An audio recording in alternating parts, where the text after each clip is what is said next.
there are two kinds of people that are going to watch this video.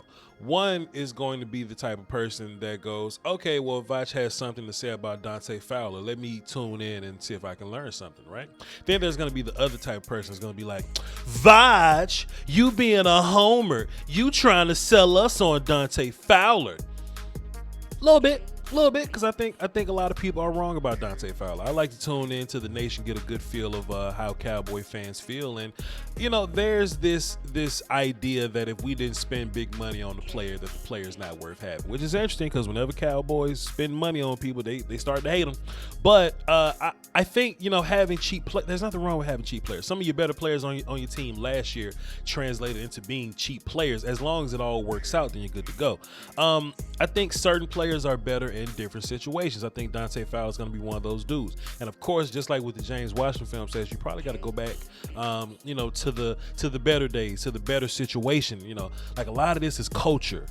A lot of this is coaching. A lot of this is situational. You know what I mean? Like if you take Dante Fowler and you put him with the Falcons, of course the Falcons aren't as talented as the Rams are. He's gonna look a little different in that Falcons gear than he would with the Rams gear. We dropped a film session on James Washington. You can go search that and find it. The same with him, right? If his quarterback is Mason Rudolph and terrible Ben Roethlisberger, you're gonna think away about James Washington. But take a look at James Washington with good Ben Roethlisberger. You'll have to go back to 2019 to find that. And a lot of this film is from 2019, which ain't that long ago. But there's also some 2021 film that looks really good from Dante Fowler. It's just something about playing for a winner. Like if you're playing for a winner, then there's a big goal at the end. You're actually playing for something. There's a different level of motivation there. If you playing for a sorry team, you might just want to get your check and go home. And I think you see a lot of that, when you watch Dante Fowler's Atlanta film. But let's just be totally clear here, right? He looked a certain way playing for Atlanta, but a lot of guys look a certain way playing for Atlanta. Dan Quinn looks a certain way coaching for Atlanta. Just when the team's a little bad, it's just bad, But I think if you take Dante Fowler, put him in Dallas, and let's just be clear here. Let's be clear. I know he got 11 sacks in 2019, and I know there's going to be some people in this chat, but Voch, I know how y'all get, man. This ain't me selling you on the idea that Dante Fowler is going to come in, be the best edge rush on your team. I ain't saying Dante Fowler is going to get, 20 sacks or nothing like that, but just think about the situation in Dallas as opposed to the situation in Atlanta. Just kind of think about the differences here, right? He's going to come here. He's going to be with a coach that he's familiar with. Just like these other guys that come in and they run into Dan Quinn and they just end up being a little better than they were at first. We're not asking Dante Fowler to be the man here. We want Dante Fowler to be a part of a collective that could be equal or greater to Randy Gregory.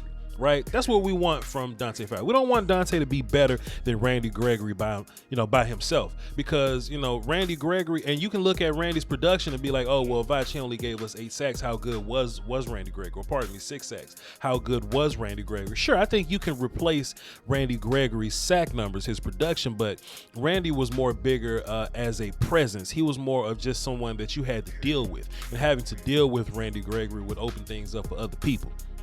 That's kind of how that works. But this isn't what I'm talking about. This is going to be a whole different situation. Randy versus Fowler, Dorrance, and Sam Williams. You put those 3 dudes together, can you get that production? Can you get extra pass rush from those 3 dudes? And the more you watch the film on Sam and Dorrance and Dante, I think those 3 dudes together can exceed what you got from Randy Gregory. Neither one of those dudes is going to scare a defense in that way.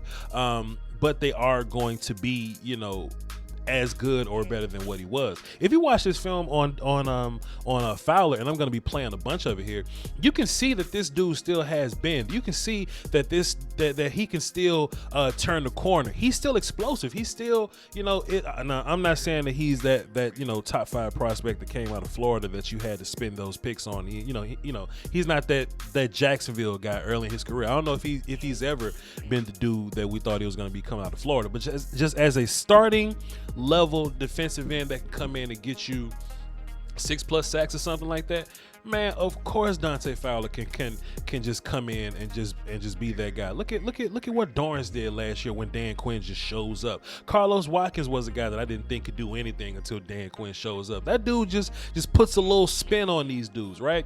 I definitely think he has some of that for Dante Fowler. And the best part about it, if Dante Fowler doesn't end up being that guy, if Dante is still like if he just ends up being a 4-sack guy, a 5-sack guy, which I don't think he'll be, but if he is a 5-sack guy, then fine. You just need 3 more sacks from somebody else and a little more pressure from somebody else and a little more run game from somebody else, and you good. You know what I mean? So just going back and deep diving film on Dante Fowler, just going back and just doing your due diligence, it'll really open things up to you, because the narrative would be, oh well, Voch, he's the dude that got cut, he's the dude that doesn't make big money in free agency, and the Cowboys hate people that don't make big money in free agency. If you just take a look at him, going into the film session, you would get the vibes that Dante Fowler just some old dude. Maybe he lost a step. Maybe he's a damaged player or anything like that. No, I think he just played in Atlanta for 2 years. I just think he was a Falcon for 2 years, and I think there needs to be an Atlanta Falcons rehabilitation program, right? If you look at, he's 27 years old, guys, right? Dante Fowler's 27 years old, so he's not like some old broken down player. I think the top or the peak of Dante Fowler's production, I still think you can get that dude. I still think you can find peak production in Dante Fowler. It's not going to be what Micah Parsons is, but you have a Micah Parsons. It's not going to be as impactful as a D-Law is, but you have one of those dudes already. If Dante Fowler is your 3rd or 4th rusher, I think you're sitting in a good place. Then I know I just said, find you a rundown player. Just find all these different guys that can Voltron, fusion dance, Megazord their way into being a Randy Gregory. Hey man, the more you watch film on Dante Fowler ain't really one of these I'm a liability in the run game kind of guys. He's definitely not one of these Robert Quinn cats that'll go out and get you 10 sacks, but all the runs go to his direction. Dante's not that dude. Dante is actually a solid run player. I'm not calling him great. Not calling him great, but he is a solid run player. There were times I was watching Atlanta film and they had him as the base strong side guy. We're not going to be asking Dante to do things like that. We got, Chauncey for that. We got D-Law for that. Dorrance, Basham, those guys like that. They're going to be your base left defensive end guys. I saw Atlanta just using Dante all kind of wrong, and I don't think that the Cowboys are going to be using Dante Fowler in a way that he wouldn't be, that he wouldn't be useful for us. Dan has a plan. Dan has a plan. That's one of our favorite, phrases and quotes that we always go to.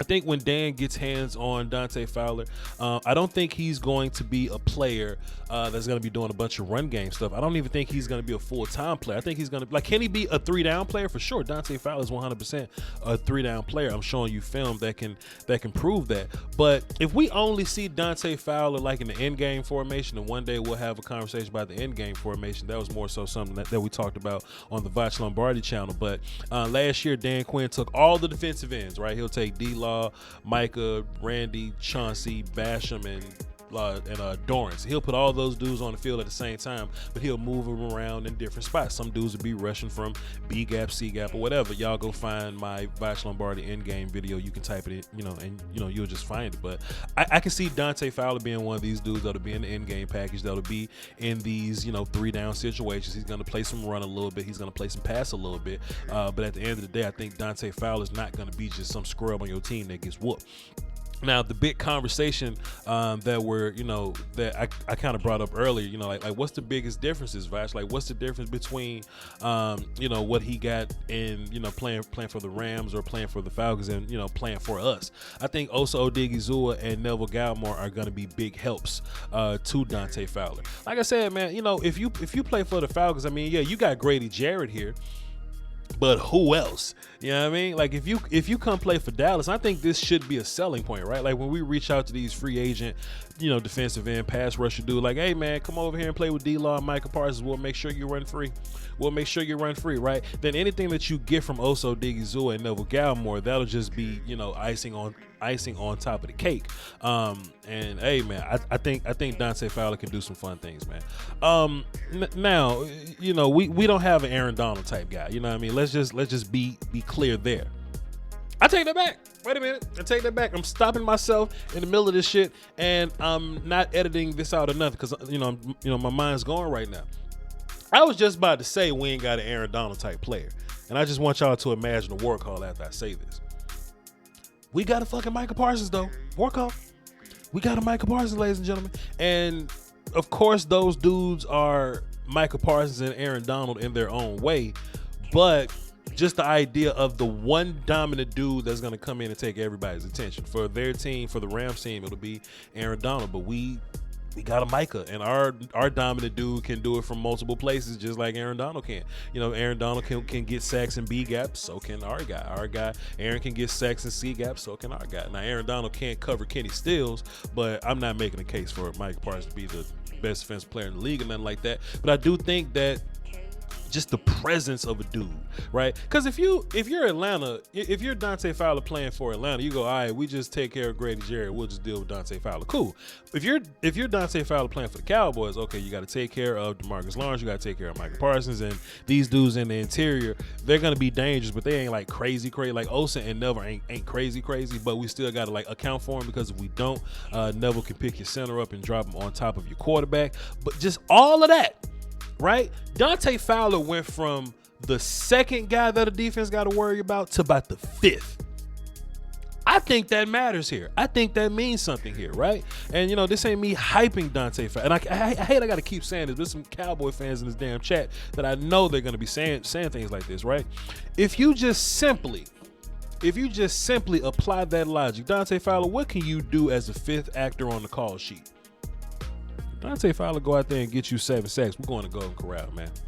Yeah, and y'all hold me to that. My closing thoughts on it, that's it, man. Dante Fowler's a 27-year-old, and we've seen this team take, you know, mid-20-year-old type players, these younger football players that were fantastic at some point, but then they went to a team like J-Ron went to the Lions, you know, or, you know, Malik went to the hospital or something. Like, we'll take these players that went somewhere, and they may not be liked because they went a certain place, and then their value falls like Dante's did. And we'll take them, we'll flip them. Robert Quinn went to Miami and shit. We'll take them, we'll flip them, we'll turn them into something else, and one of two things are going to happen. We're either going to sign them for a little bit more money, which probably won't happen. 9 times out of 10, they'll just walk out and go make some big money somewhere else. So if Dante Fowler is a dude that can come here and make some, make some hay for his name, get some money and leave, then let Dallas be a destination for these free agents to come and make $38 and flip that, have a good year, and go make some money elsewhere. That'll be fun, wouldn't it? That's all I got for y'all today, man. That's my Dante Fowler thoughts and film. Y'all hold it down for the Doski Woski and Peasky Weesky. Be sure you hit all of the algorithm buttons for the volume and all of my social media platforms. Voch Lombardi, VOCHLOMBARDI. I follow the volume on social media also. Peace, y'all.